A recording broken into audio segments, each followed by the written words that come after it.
Dole Choir, beloved Brother Boy Trilos, sinusunod po ng beloved Children's Choir, beloved Sister Zini Albert, at sinusunod po beloved Youth and Singles Choir, beloved Sister Yuli Dizon, at sinusunod po ng ating po mga beloved Pioneers Generation Choir. Praise the Lord, glory, glory to Jesus. At kung handa na po, beloved Brother Erwin Cardenas, praise the Lord, pagpalain kayo ating pinakamalapay na Jesus. Hallelujah. Praise the Lord. We give the highest praise, glory, and honor to our loving Savior, Jesus Christ. We give double honor and respect to our beloved parents in the Lord. We remember and cherish the blessed preachings and teachings of our dearly beloved Honorable Pastor Weldy Almeida and Honorable Pastor Lina C. Almeida. Greetings to the beloved Almeida family, Minister Pogs and family, and to you, my brethren, magandang tanghali na po. I want to thank God for another year of my life this Wednesday. I want to thank God, our Jesus, for the blessings na binigay niya sa amin for almost 3 years namin dito sa US.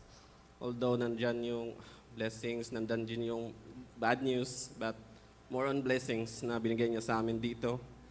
I want to thank God for back in 2014, I was saved here at church. At that time, 2 Sundays lang ako nakarating kasi on third Sundays, walang invitation. Kumbaga, hindi ako pumunta doon sa venue kasi akala ko yung church na venue na yon na kumbaga parang lumipat yung church o kaya wala yung church doon. So hindi ako pumunta, baka maano lang ko doon sa place. But at that time, I thank God or Jesus kasi na-save niya ako at that time. Way back nung may mag-invite na birthday sa akin.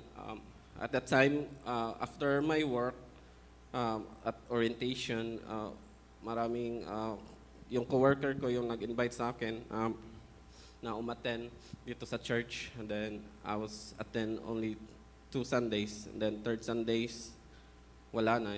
Kumbaga yung nag-invite sa akin, either wala dun sa jobs or wala na din yung church. And that time, may nag-invite din sa akin ng birthdays. Hindi ko malilimutan yun. Birthdays at that time. After nung birthdays, may session pa pala yung nag-invite sa akin. So yung nag-invite sa akin, wala dun. And sa harap ko pa mismo, yung nagda-drugs yung mga nag-birthday. And thank God there's Jesus kasi I was saved at that time. Kasi other week, may na-invite na naman yung ka-workmate namin. Different person naman yung mga in-invite nila.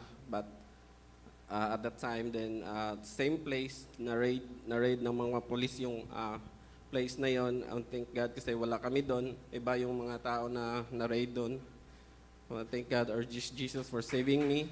And 2018, binalik niya ako dito.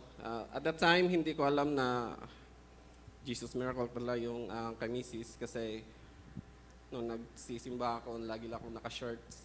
But at that time, thank God or Jesus kasi nandyan yung protection niya. Even though naka-shorts lang ako, I have encountered many accidents, but nandyan yung protection niya. Walang kahit may accidents, wala akong masyadong sugat. Kumbaga yung motor ko lang yung may damage, but ako nakatayo pa din and then nakakalakad pa din. I want to thank God or Jesus. Like marami na akong mga accidents na naka-shorts lang, but wala man lang akong galos, pero yung motor ko, kumbaga wasak yung headlights, yung side mirror wasak, but nakakalakad pa din ako the next day. So thank God for Jesus for protection. And nalaman ko na lang na same church lang pala yun nung si Mrs. nagpahatid dun sa anniversary na yon. Sabi ko, same, parang alam kong place na to. Ito yung dito ako in-invite, but thank God or Jesus, binalik niya ako dito. And hallelujah.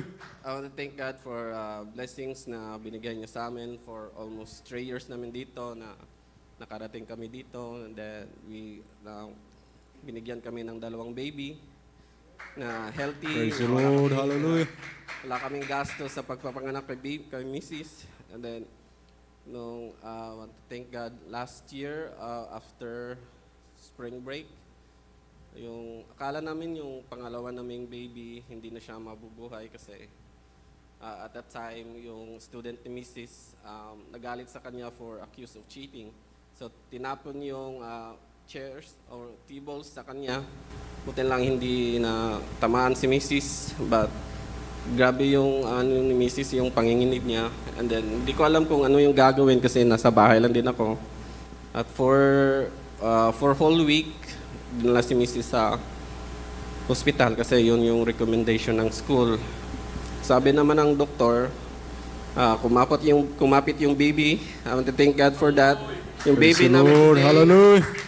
it's almost 8 months na ang kulit. Like nung nanganak si Mrs., kala namin back to sleepless night kami.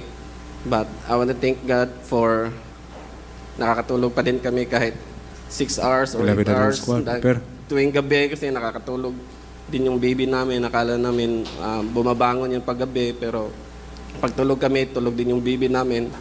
I want to thank God for that. I want to thank God for blessings niya binigay niya sa amin today. All the glory and honor belongs to our dear Jesus. Praise the Lord. Hallelujah. God bless you po sa ating beloved brother Erwin Cardenas sa pinagpalang patutunayan, mga minamahal.